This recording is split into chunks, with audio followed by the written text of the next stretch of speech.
Pacheco comes away with the opening faceoff. Boy, he deserves it. As you said, after last week, he's coming in at 18% here, Glenn. I'm assuming that'll go up just a tad today. A rough start to the season. Your starters for the Hounds on the attack. Couple of freshmen, Matthew Minikis and Henry Haberman, joined by Davis Lindsay. First midfield, Evan James, Seth Higgins back, and Adam Patra. Defensively, Cam Wires, Matt Hughes, and Alex Bean. Is huge across the board. Playing a lot of pressure on ball. We didn't see that a lot last week with Maryland. Gave the Loyola attackmen an opportunity to execute and do what they want, get their hands free. Not so much so far at the start of this game. The other starters for Johns Hopkins, to your point, we brought up Degnan, Grimes, and Bauer, Matt Collison, Cameron Chauvet, Jonathan Peshko as the Greyhounds get on the board first. Looking at the scouting report coming into this game, Glenn, that was what Loyola wanted to do a lot of, which is what a lot of off-ball play, a lot of cutters, taking advantage of Hopkins' slow feet defensively, and you see there a great job on that execution. Patra to his first assist on the year and his third point on the season. 3.5 minutes gone by, and Pacheco follows it up with a face-off win. He's got a step. Pacheco all the way inside, and he gets it to go. Boy, Pacheco, and you noted this earlier, came in at 18%. Well, he's won the first two, and that one kind of ended up in no man's land, right, where he committed as Hopkins opts not to slide as he comes down Charles Street. Marcel gets a hand on it, but unfortunately, ball trickles in. And we're going to see a different face-off specialist for Hopkins instead of Dunn. Start. But what makes Marcel so good, Chris? Well, he has great spacing, but he has wonderful hands, and as you've seen so far, he's done a nice job keeping Hopkins in it, as been hit with a lot of pressure. But he has wonderful hands. Patra trying to get free, comes back to his right. And you see he really wants that left. Oh, that's a dangerous pass to the middle. Hits the turf. Almost a little bit of a buddy pass there. Getting open low and scoring low to low is Minikis. Well, that's really a shame for Marcel because of how he's gotten started and what the job he's doing defensively. But it comes back to something I've been harping on for 2 weeks now: is first-time ground balls. Yep. When you play at this level of competition and you create an unsettled situation for the other team, it's dangerous. It's incredibly dangerous. Minikis was just standing wide open, away with an 11-10 victory at Homewood Field. You know what Hopkins does with these down-screen picks, and kind of what I call fade passes, it forces the defense to take great angles as they come out to meet the ball, and that's sometimes very difficult as you get tired in a defensive possession. 10-second difference between shot clock and game clock. Although I don't think Hopkins is thinking about that. They just got to get a good look and try to get on the board. Running shot, and that one will go. A bouncer off the stick of Brendan Grimes. Well, see, that's what those down screens caused. It caused a mismatch there. You had Grimes being covered by Sherwood. That's going to be a difficult matchup there for a short stick. So Sherwood lets Grimes, as you can see here, get to the middle of the field. Loyola defensively has to recognize that, and I'm assuming they're going to want to slide quickly with a long pole if possible. The ball carrier for Loyola, speeding them up, not giving them an opportunity maybe to run the offense in a manner that they'd like. The shot clock reset because the ball was briefly turned over, and out of nowhere, shooting low and scoring, Dylan Binney. Well, I actually, Glenn, was just going to be critical there because Binney receives it from the right, but he has the stick in his left hand. It takes away his opportunity to fire a shot quickly. Maybe that surprises Marcel as Binney goes. Tailgating before the day today. Just an awesome early season matchup. Pacheco had a chance at it, comes away with it. Again, it was Callahan look at out there. His pressure immediately on Pacheco. He does a nice job getting away from it. Loyola settles down for another possession. Tough for Hopkins now as they just played a lot of defense. Give Evan James the assist on that Binney goal. Second point of the day. First assist, 5th point on the season. Austin Cote now in for Loyola. And a stinger. Maybe a situational substitution. Again, I don't know if this is a pattern or not, Glenn, but the past 2 goals have featured Marcel having to go from left to right. As you see here, it's Higgins, a left-hander, lets it rip from the right. And again, maybe that surprises more pivotal moment and be the aggressor, as you see Cote Coach Toomey wanting a penalty there on James. Does not get the call. Lindsay trying to get free with just 15 seconds remaining on the shot clock. Dodges in front, sends it up top to Benny. Benny gets the double, and he gets it to go. What a fantastic play by Benny, who is rising to the moment, Glenn, with his second goal of today. I was just getting ready to say Benny has to find the double team as Hopkins slides aggressively. And what does he do? He takes it upon himself. 5-hole against Marseille. Big goal there for the Greyhounds. Second critical stretch here, these final 2 minutes for Johns Hopkins. Not that they have to try to get, 2 or something like that, but they can't let this get any further the other way. Running, that's deflected, but goes in anyway. Yeah, it looks like it hit off of somebody in front of the crease. Collison will get his first of the day. Hopkins, as you said, with 1:56 left to go here in the first half. Not a bad job on ball defensively by Loyola. You hate to see a player get to the middle of the field, which they do. Nice job there converting. This battle for Charles Street. Glenn Clark, Chris Gunkel with you. Eric Pacheco had a shot at a clean win, couldn't come up with it, but on the second try is able to get the ground ball, and Loyola has possession first to start this third quarter. Yeah, nice job there by Pacheco, but Hopkins again applying a lot of pressure on ball. And we've seen freshman Minikis just make a couple of mistakes today. James has his stick checked out and not able to come up with the ground ball either, so Hopkins will get it back. Up top to Higgins, as Hopkins is applying a lot of pressure on ball. You can see it right there. Exactly what they do, and Higgins makes it count. Look at you, Nostradamus. Well, you could just see it as the ball was behind the cage. The defensive Hopkins was getting sucked too far inside, almost as if they were worried about the inside play of Loyola. Great look and great conversion there by Higgins, as you're going to see. The skip pass up top. Quick release, offside high, difficult play there for Marseille. With the heat set. Take what you get for a period of time, right? You're going to have to let him continue to play. You don't want to stifle his aggressiveness. Of course, worth pointing out, Loyola does expect to get Joey Kamish back at some point. He's making the move was Phillips. Cam Wires there to knock it out of his stick. Hughes comes away with the ground ball. Great job there by Hughes. Great on-ball defense there by Max McGillicuddy, who's had, I think, a really nice game today. Unsettled a bit. Greyhounds are not going to force the issue.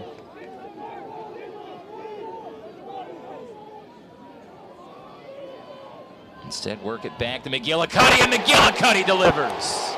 Well, I think probably surprised there is what you have to say by Marseille, as McGillicuddy is not a shooter.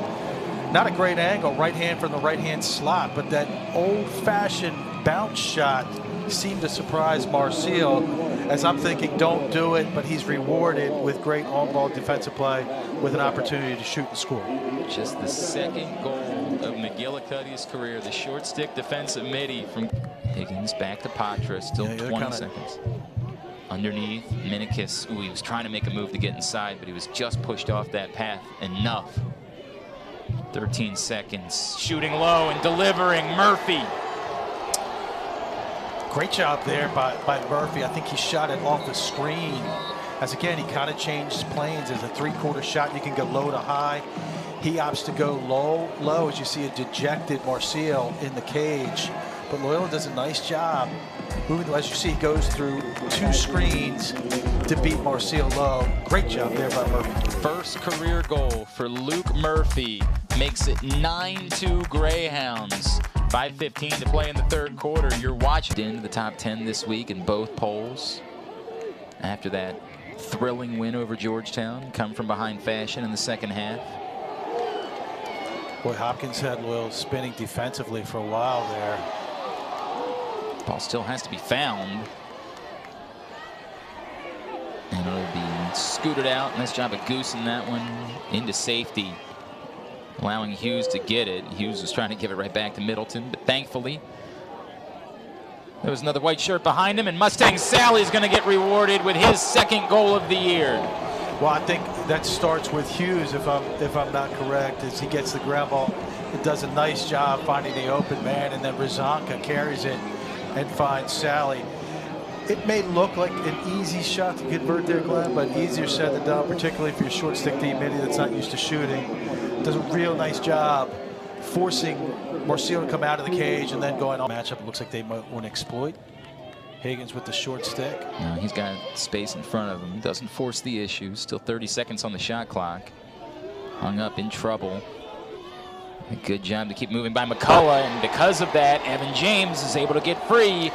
So Loyola, you've seen that multiple times today for Loyola, is if they're able to get to the inside of the field and cause Hopkins to slide early, you see that cut come from the inside, as you just saw in that last possession. James doing a nice job here, going 3/4 to beat Marcio. Great offense there. After the game was over, Charlie Toomey referenced that Johns Hopkins started the season by going down on the road and beating a good Jacksonville team, right, who turned around, beat Duke. We know Jacksonville's for real, as that's wide. And they followed it up. He said they handled their success. Everybody was, giving them some attaboys, and they turned around and they were able to beat. And he pointed that out. As much as they were celebrating, oh my word, in front and stuffing it at home, the freshman, Minikis, his second of the day, makes it 12-3. Yeah, maybe another surprise there, surprise goal there for Loyola, as Minikis really hasn't shown the ability to win that matchup all day, but he does off the restart.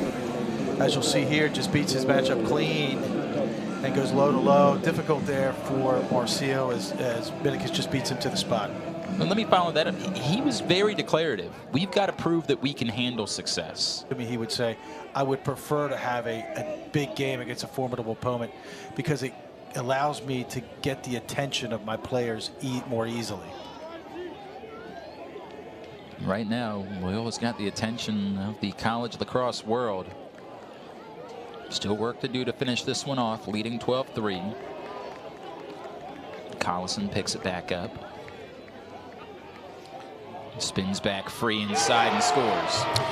Wow, you don't see that often. You got to really credit Collison there, as Rizanka was doing his best to not let him back to the inside, and maybe almost too much, as he loses his balance somewhat as he's trying to force Collison out. As you see right here, applying pressure. Collison does a nice job handling that and then rolling and slide. Difficult for this. Ball will stay on this side of midfield. Still 30 seconds left on the shot clock for Hopkins.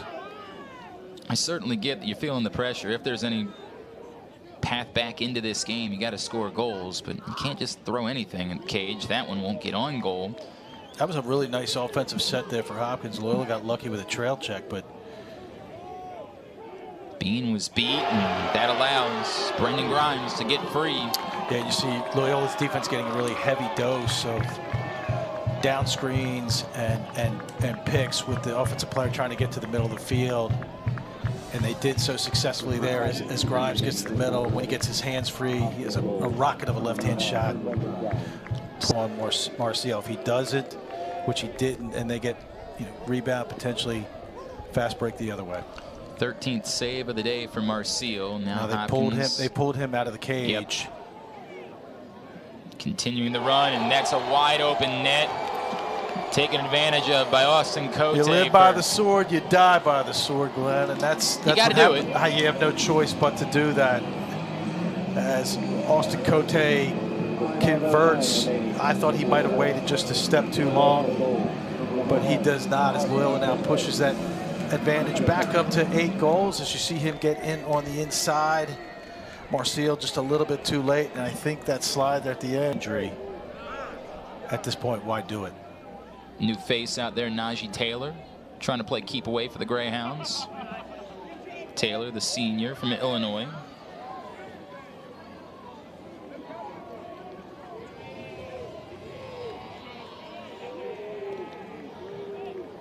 Under 20 seconds on the possession clock. Loyola might have drawn a penalty there on that, but they do not. But great job there by Minikis hanging in there on the ride. After Joronsky had taken it away. I mean, hey. Interesting, Joronsky with the long pole now, and ooh, very nearly. Did it go over? They're going to say yes, count it. Yeah, great job there by Joronsky. Loyola does not take body there. They opt to try to swing sticks and let Joronsky split that double team. as I thought Whitaker may have made the save, but he does not. Look at that face dodge there. Old school face dodge. He learned that when he was like 6 years old, and probably thought, why am I doing this? Right. This is not going to be relevant at all right. in my career, as most kids. Yeah, they really did. Well, the defense did a great job as a whole, as you see Sherwood now. Bauer to Grimes up top. Grimes steps down. Boy, he held on to that for... May have waited too long, and I think that allowed Josh Ferry to get a stick on it as Ferry now goes and play the ball. But, yeah, Glenn, you said it. Loyola really handled their business today. Yep. Handled this very maturely in front of a really large crowd. And it really shows their maturity for a really young team, as you see Degnan convert with 38 seconds to go to get Hopkins on the board with their 7th goal. Second of the day for Degnan, 7th of the season. Inside feed, Degnan's job there by play. Whitaker. You know, again, coming in as, you know, when the game is not in doubt, but showing that, hey, if called upon, he can really handle business. Stuart Phillips will pat the stats with 1 second remaining. First goal today, 3rd of the year, 2nd point of the contest, 4th of the season. Kind of giving that Hopkins band an opportunity late in this contest to they're going to stick around. Strut their yeah, stuff. They're going to stick around for the women's game. They're going to grind it out. Hadn't heard a lot from them. I was watching the Carolina game. Not a lot of them made it out on a Tuesday night for the Carolina game, but adding some to the atmosphere here as this one will go final. Loyola improves to 2-0 on the season. They defeat Johns Hopkins 13-8 here at Ridley Athletic Complex. Yeah, really, again, we said multiple times, impressive victory by Loyola, but impressive job by the coaching staff putting them in a position to execute and do that today. We spoke to Coach Toomey before face-off, and he